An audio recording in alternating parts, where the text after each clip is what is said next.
You know what's an important thing in various games, tabletop RPGs, D&D, or just campaigns, really? Tone. And it doesn't have to be a consistent thing throughout, or I guess vibe's another word for it, but just the general feeling of a campaign or game system, which is why, on occasion, you play other things, not just for mechanical differences and the ideas of balance, but also just theming.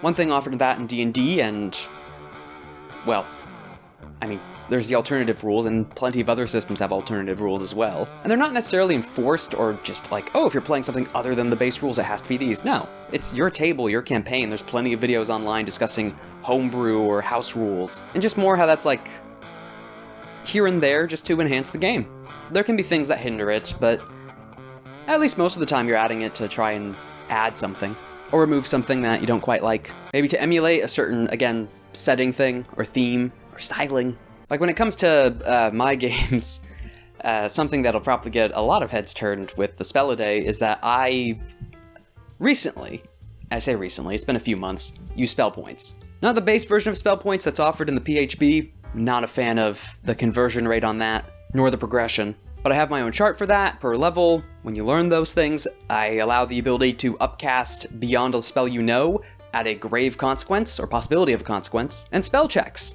So you actually need to make some kind of check to cast a spell.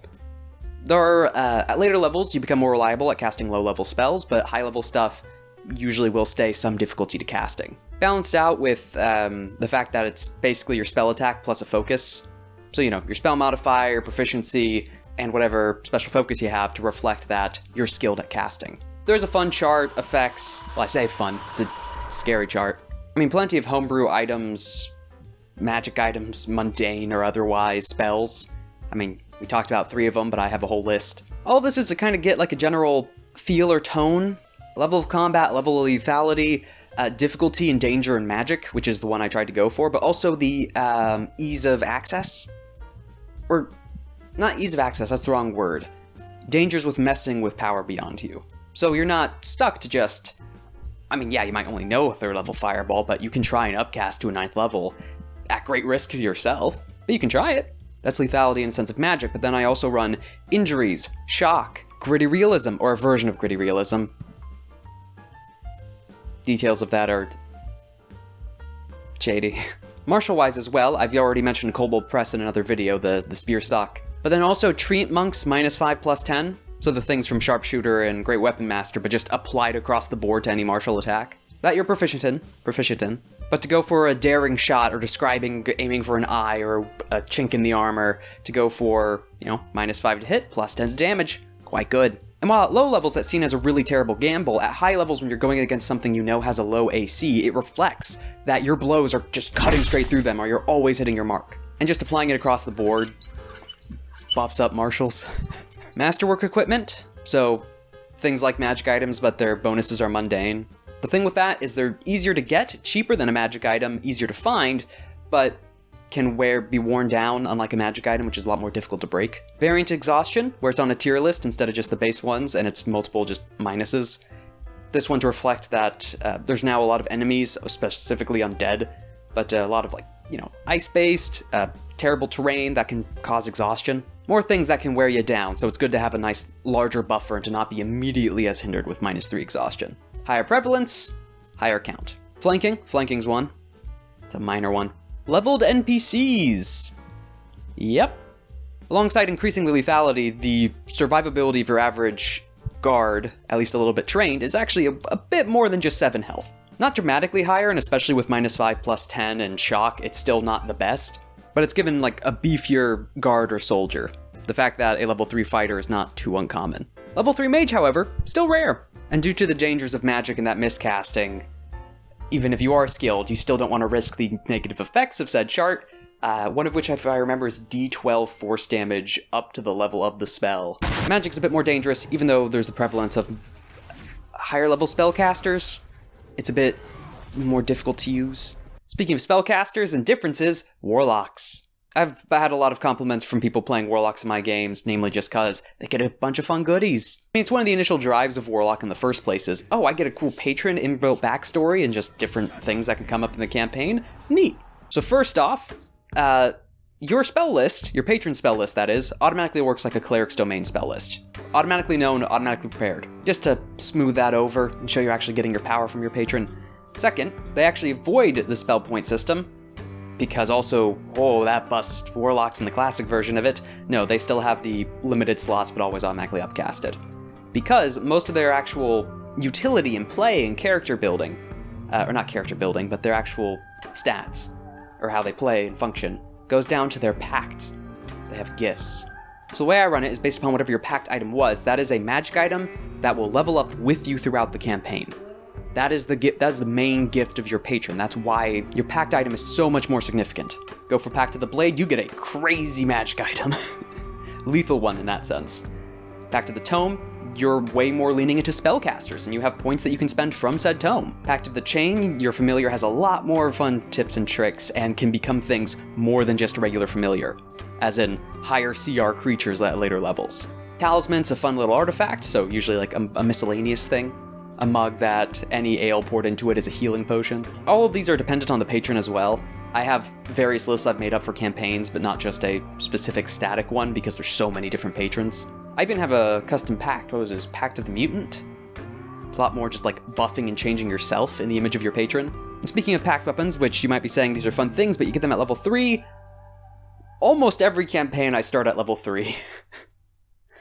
Just because I want to, like, jump in, not to the deep end necessarily, but not into the shallows. Oh, there's different forms of common. There's not just one universal common.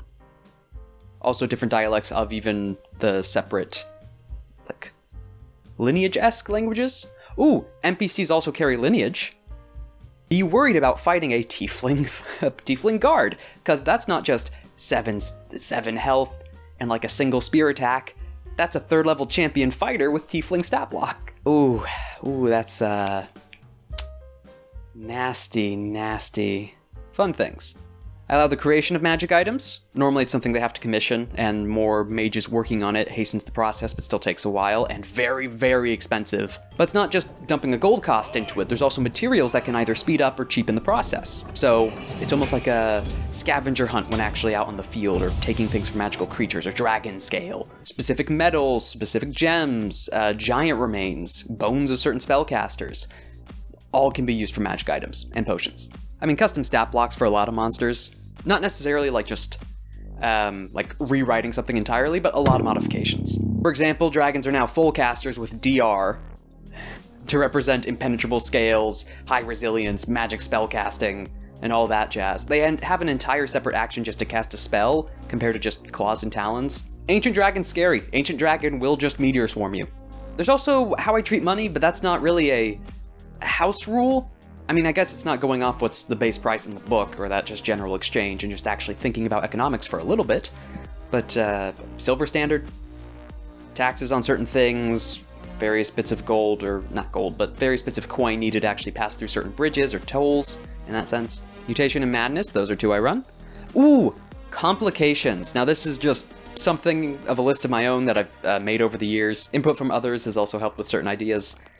Essentially, think of it like the starting traits from Fallout New Vegas, where there's a benefit and a negative. Normally a higher negative than the benefit. But it, fleshes out a character a bit. For an example, one is thalassophobia. So congrats! You have a swim speed! Oh no! Whenever you're in water, guaranteed, you have the frightened condition. There's also wiccophobia, which adds a +1 against spells and AC against magic. However, you never count as willing for any spell. Never. Actually doesn't stop as many spells as you'd think. There's Famed, which just adds a +1 to Charisma, but within certain regions, you are instantly recognized unless disguised. Instantly. And a bunch of other fun ones like that, just, positive, bit more of a negative. Fleshes out a character. There's also no real restrictions on that, so if you want to make the wackiest build to try and get multiple ability score increases just for a bunch of different statistic negatives, go for it. Though even after saying all of this, there's a lot more homebrew and changes that I'm adding and implementing into next campaign, and that I've been talking with my players about, and various different suggestions and ideas. And probably the most drastic changes. One of them being just eliminating the difference between rests. That just when you go to bed at night, so what would have been previously a long rest, normally, so the 8 hours, or 6 hours, that's your rest. No short rest before that, no general long rest, because everything comes back incrementally. Well, almost everything. Spell slots especially. And even with the additional ones as well, I'm not saying to do any of these. I'm not. I'm just saying this is what I like in my games, this is what my players have had fun with in my games. This is the tone.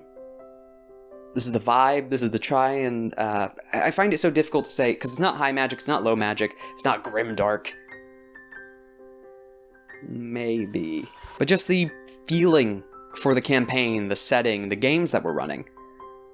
It's just what works for us. Or me running it, and the players enjoy it. And this isn't just like, oh, I'm just making recent changes. No, this has been in flux for years. Sometimes you just run games differently, or a campaign just needs a certain tone, so you change your rules, switch it here. Or something that I'm a big fan of is that running a different system. Do you have a campaign that's just based around rogues and stealth? Run the Blades in the Dark system. Your gangs and scoundrels, sure, you're not, like, allowing a ranger to be played, but if you're all going for rogues and scoundrels, the classes are all called scoundrels in that system. It's all about stealth, manipulation, stress. Hunting down monsters, but actually woefully insufficient. Hunter the Reckoning. Investigating the occultist, normal people and not adventurers. Call of Cthulhu. And this isn't saying to always convert those systems, this is just saying that if you do really want to keep to a setting or a specific world, or you're trying to run a specific type of campaign in that setting, and you're worried about possible house rules or how to convert, this is a way.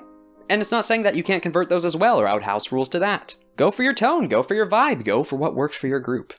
And with that, I hope you're having a nice day. And if you're not, hope you do.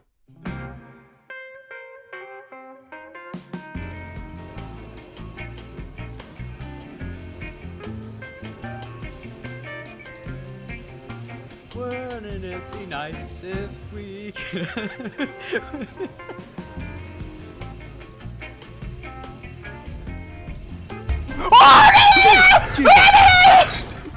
Oh,